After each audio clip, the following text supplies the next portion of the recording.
My dear friend, I want to speak with you today about something that touches every moment of our lives, something so familiar yet so rarely understood. I want to speak about why the mind craves pleasure, why it seeks and searches endlessly for the next moment of satisfaction, the next experience of happiness, the next taste of sweetness in this life. You see, the mind is not a simple thing. It is like a river that has been flowing for countless lifetimes, carrying with it the currents of habit, the patterns of seeking, the deep grooves of wanting. And at the heart of this flowing river is a fundamental misunderstanding about the nature of happiness itself. The mind craves pleasure because it is trying to escape from pain.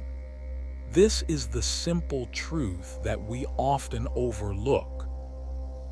Every time we reach for something pleasant, every time we seek out comfort or joy or excitement, underneath this reaching is a subtle or sometimes not so subtle discomfort with the present moment as it is.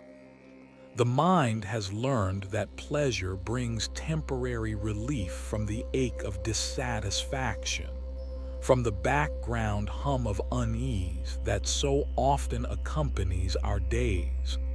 Think about this for a moment.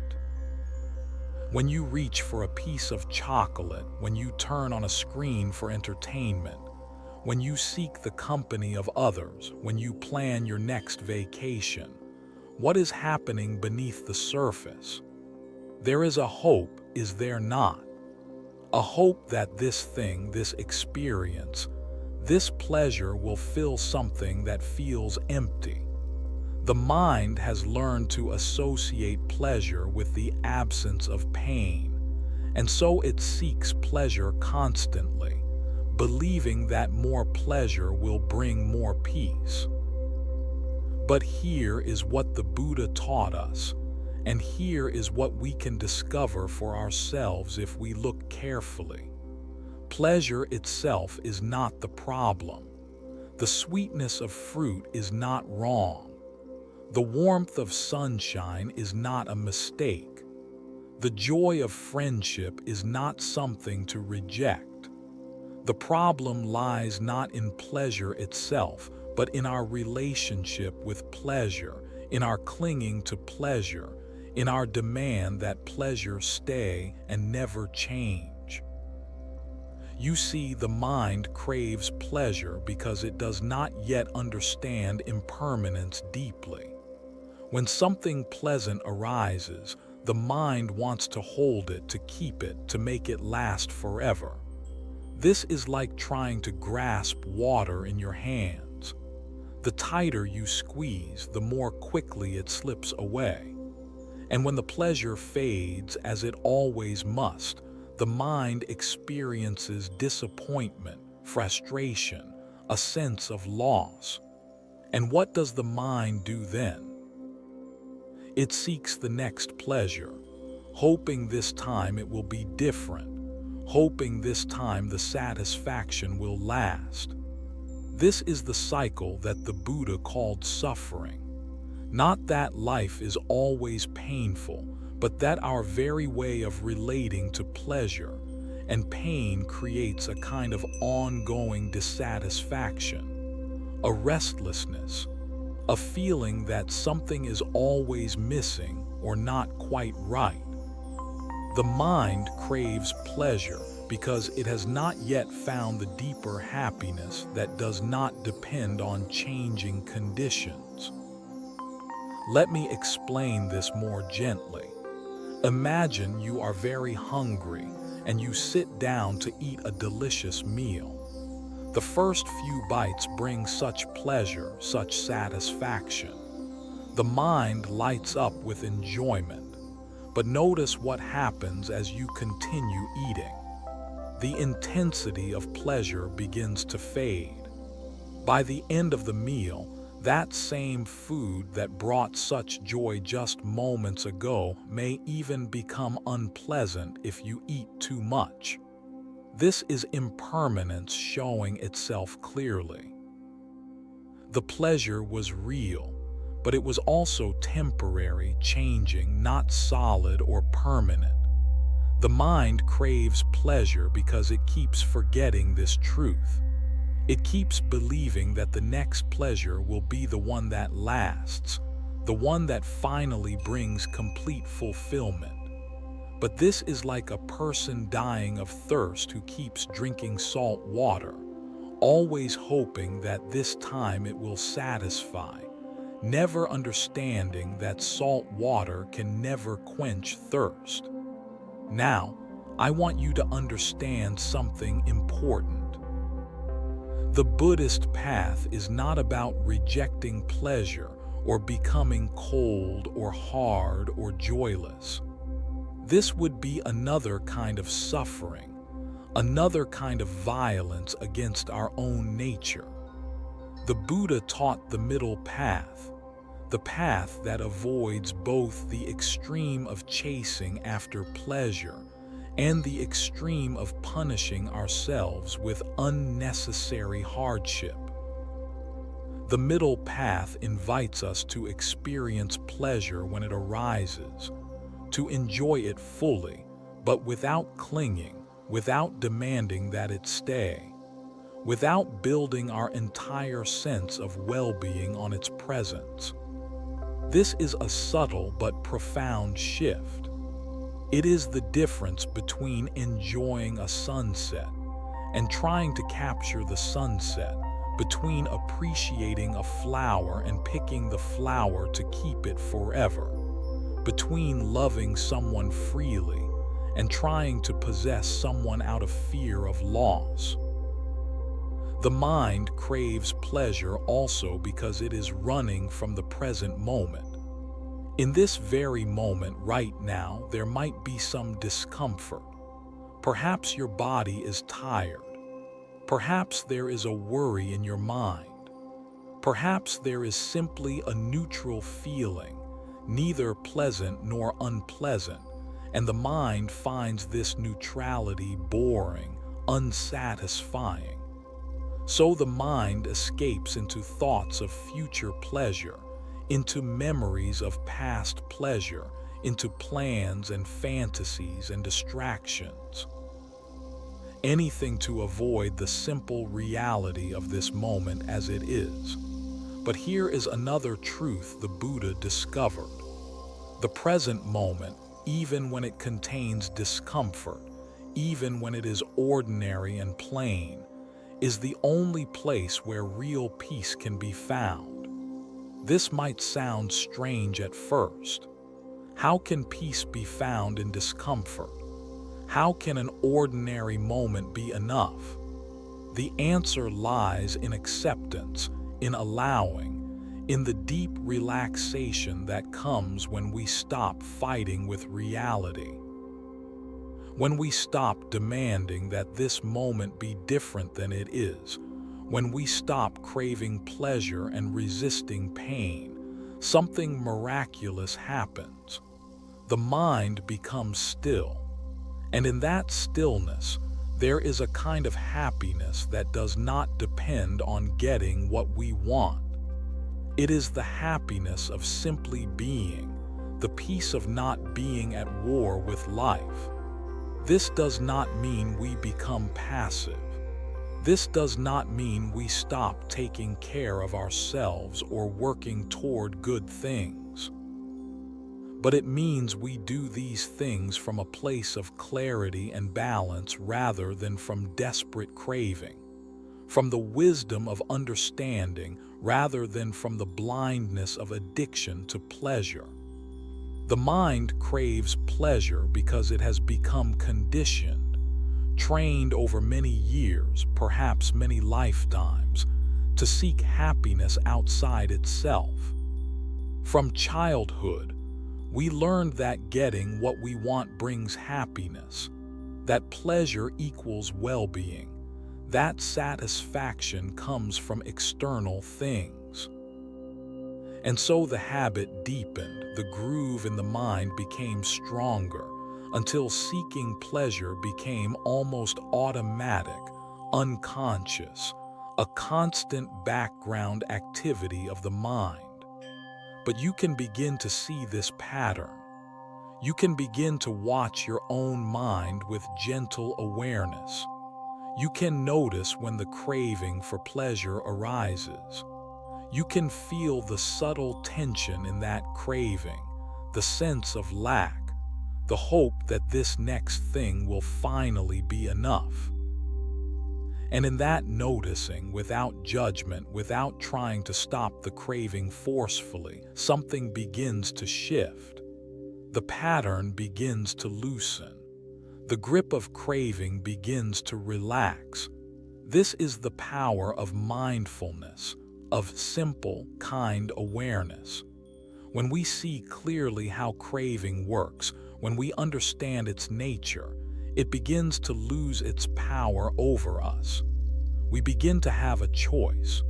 We can still enjoy pleasure, but we are no longer enslaved by the need for pleasure. We can be okay even when things are not particularly pleasant. Let me share another aspect of this teaching.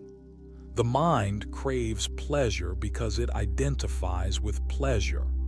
It thinks that pleasant experiences are mine, that they belong to me, that they define who I am. When something pleasant happens, the mind says, I am happy. When something unpleasant happens, the mind says, I am unhappy. The sense of self becomes tangled up with the changing experiences of pleasure and pain. But if you look closely, you will see that pleasure is just a sensation, just an experience arising and passing in awareness. It is not who you are. You are the awareness that knows pleasure, not the pleasure itself. This awareness, this knowing, is always here, always steady, whether the experience is pleasant or unpleasant or neutral. When you begin to rest in this awareness rather than identifying with the changing content of experience, a great freedom dawns. You realize that your well-being does not actually depend on constantly having pleasant experiences. The mind craves pleasure also because it has not yet tasted the deeper pleasures of peace, of contentment, of loving kindness, of compassion. These are not the sharp, intense pleasures of sensory gratification. They are subtler, quieter, more steady. They are the pleasure of a calm mind, the pleasure of a kind heart, the pleasure of feeling connected to all living beings in their shared experience of joy and sorrow. These deeper pleasures are cultivated through practice, through meditation, through living ethically, through developing wisdom. They cannot be bought or consumed. They cannot be taken from others. They grow naturally when we stop chasing after fleeting pleasures and start cultivating the conditions for genuine happiness. Think of it this way. Surface pleasures are like eating candy. They give a quick burst of sweetness, but they do not nourish, and often they leave us wanting more, creating a kind of imbalance in the system. Deeper pleasures are like eating wholesome food. They may not provide the same intense spike of sensation, but they nourish us truly. They sustain us. They create real health and vitality. The mind craves pleasure because it is confused about what will truly make it happy. It is like someone searching everywhere for their glasses while the glasses are sitting on their head. The happiness we seek is not somewhere else. in some future pleasure, in some perfect experience. It is here, in the capacity of the mind to be at peace with itself, to be content, to be free from the tyranny of endless wanting. Now, I want to speak to you about compassion in relation to this craving. It is so important that we do not judge ourselves harshly for craving pleasure. This craving is not a personal failing. It is not something wrong with you. It is simply how the untrained mind works. Every being with a mind experiences this. You are not alone in this struggle. You are not bad or weak or broken because you reach for pleasure and run from pain. This is simply what minds do until they learn another way. So we approach this pattern with kindness, with patience, with understanding. We do not try to force ourselves to stop craving through willpower alone. That often just creates more tension, more suffering. Instead, we illuminate the craving with the light of awareness. We get curious about it. We investigate it gently. We ask, what is this feeling really? What am I hoping this pleasure will give me? What am I running from? And gradually, through this kind investigation, wisdom grows. We begin to see for ourselves, not because someone told us, but through our own direct experience, that chasing pleasure does not bring lasting happiness. We begin to taste the peace that comes from letting go, from not clinging so tightly to our preferences. We begin to discover the joy of simply being present, simply being alive, without needing conditions to be any particular way. The Buddha taught that craving is one of the 3 root poisons of the mind, along with aversion and ignorance. Craving and aversion are really 2 sides of the same coin. Craving pulls us toward what we want. Aversion pushes away what we do not want. Both create suffering because both are based on the delusion that we can make impermanent things permanent, that we can control reality and bend it to our will. But reality is like water flowing. It moves according to its own nature. We can work with it. We can navigate it skillfully, but we cannot stop it from flowing. We cannot make it stay still. When we accept this, when we stop fighting with the flowing nature of reality, we find a deep relaxation, a deep peace. We can enjoy the pleasant moments without clinging. We can endure the difficult moments without collapsing. We can rest in the neutral moments without boredom. The mind craves pleasure because it has not yet understood that true happiness is not a feeling but a way of being. Feelings come and go like weather. Sometimes the weather is pleasant. Sometimes it is harsh. Sometimes it is just ordinary. But the sky that holds all weather remains vast and open and untouched by the weather. In the same way, your true nature, your awareness, remains vast and open and at peace regardless of what feelings are passing through. This might sound abstract, but it is something you can discover for yourself through meditation, through mindfulness practice.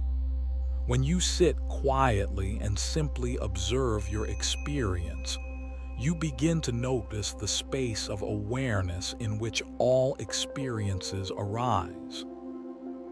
You notice that thoughts come and go, feelings come and go, sensations come and go, but something remains constant. Something is always here, always knowing, always aware. As you become more familiar with this dimension of your being, you find that you are less identified with the passing show of pleasure and pain. You can let experiences be what they are without needing to change them, without needing to cling to the pleasant or push away the unpleasant. This is true freedom. This is the end of suffering that the Buddha pointed to. The mind craves pleasure because it is trying to complete itself, to fill itself, to become whole. But the deepest teaching is that you are already whole. You are already complete. Nothing is missing. The sense that something is missing is itself a thought, a belief, a conditioned pattern, not a fundamental truth about who you are. When you rest in your natural state, when you relax the endless seeking and striving and grasping, you discover a completeness that was always here. You discover that you do not need to become anything other than what you are. You do not need to achieve some special state or accumulate some special experiences. You simply need to recognize what is already true, what has always been true, beneath all the noise of craving and fear. This recognition brings a profound relief, a deep exhale, a coming home. And from this place of restful completeness, you can engage with life fully. You can enjoy pleasures when they come. You can work toward good things. You can help others, but you do this without the desperate quality of craving, without the belief that your happiness depends on getting what you want. The Buddha compared craving to a fire that burns and consumes. The more fuel you give it, the more it burns. Every time you indulge a craving without awareness, you strengthen it. Every time you chase after pleasure blindly, you make the pattern deeper. But when you see the craving clearly, when you feel it but do not act on it automatically, the fire begins to die down naturally. Not through force or suppression, but through the wisdom of understanding. This is why the Buddha's path emphasizes both ethics and meditation. Ethics means living in a way that does not create more craving, more entanglement, more suffering for yourself and others. It means being mindful of your actions, your speech, your way of making a living, your relationships. When you live ethically, you naturally begin to experience less inner conflict, less guilt, less fear, and this itself reduces the background discomfort that fuels craving. Meditation means training the mind to be present, to be still, to see clearly. Through meditation, you develop the capacity to observe your experience without being swept away by it. You learn to sit with discomfort without immediately reaching for distraction. You learn to experience pleasure without clinging. You learn to rest in the simple being of awareness itself. Together, ethics and meditation create the conditions for wisdom to arise. And wisdom is what truly liberates us from the endless cycle of craving and suffering. Wisdom sees things as they are. Wisdom understands impermanence in the bones. Wisdom knows that clinging brings pain. Wisdom recognizes the peace that is always available when we stop fighting with reality. My dear friend, I want you to know that this path is not about perfection. You will still experience craving. You will still reach for pleasure sometimes without thinking. You will still get caught in old patterns. This is natural. This is part of being human. The path is not about never making mistakes. The path is about waking up again and again, about returning to awareness again and again, about approaching yourself with kindness and patience again and again. Each moment you notice craving without judgment is a moment of freedom. Each time you let go of clinging, even for just a breath, you taste liberation. Each time you rest in the present moment as it is, you strengthen the capacity for true peace. And gradually, over time, the mind learns a new way. It learns that happiness does not come from endlessly pursuing pleasure. It learns that peace is found in acceptance, in presence, in the simple being of this moment. The mind craves pleasure because it is seeking love, seeking safety, seeking home. But all these things are found within, not outside. When you learn to meet yourself with kindness, when you learn to feel safe in your own being, when you learn to rest in awareness as your true home, the desperate seeking begins to calm. You can still enjoy the world, still appreciate beauty and pleasure, but you do this from a place of fullness rather than emptiness, from contentment rather than craving. This is the gift of the Buddha's teaching. This is what is available to you, to all of us, when we walk this path with sincerity and patience. It is not an easy path. It requires honesty and courage to look at our patterns, to feel our discomfort, to let go of familiar ways of escaping. But it is a path that leads to genuine freedom, to a happiness that does not depend on circumstances, to a peace that cannot be disturbed by the changing winds of life. So I invite you to be gentle with yourself as you explore this. Notice when the mind craves pleasure. Feel the texture of that craving in the body and the mind. Do not try to make it go away, but simply know it is there.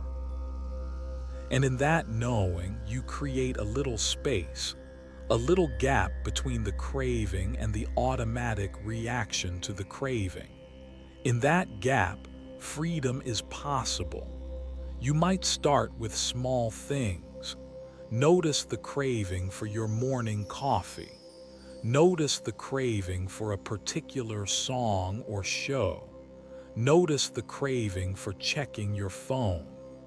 These small moments of noticing are like drops of water on a stone. Gradually, over time, they wear away the hardness of habit. They soften the rigidity of pattern.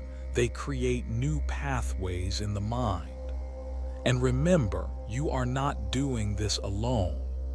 The Buddha walked this path before you. Countless beings have walked this path before you. They discovered that it is possible to be free from the tyranny of craving. And what they discovered, you can discover too. Their experience gives us confidence that this is not just beautiful philosophy, but a lived reality that is available to human beings. The mind craves pleasure, yes, but the mind can also learn contentment. The mind can learn peace. The mind can learn to rest in its own natural state of awareness, needing nothing, lacking nothing, complete as it is. This is your birthright. This is what you are invited to discover through this practice, through this way of living, through this path of awakening. So walk gently on this path. Be kind to yourself. Be patient with the mind's old habits. Celebrate small moments of awareness and freedom. And trust that each step, no matter how small, is taking you toward the peace and freedom that is your deepest nature. May you know the happiness that does not depend on getting what you want. May you know the peace that comes from accepting life as it is. May you be free from the suffering of endless craving. May all beings everywhere find this same freedom, this same peace, this same awakening. Namo Buddhaya.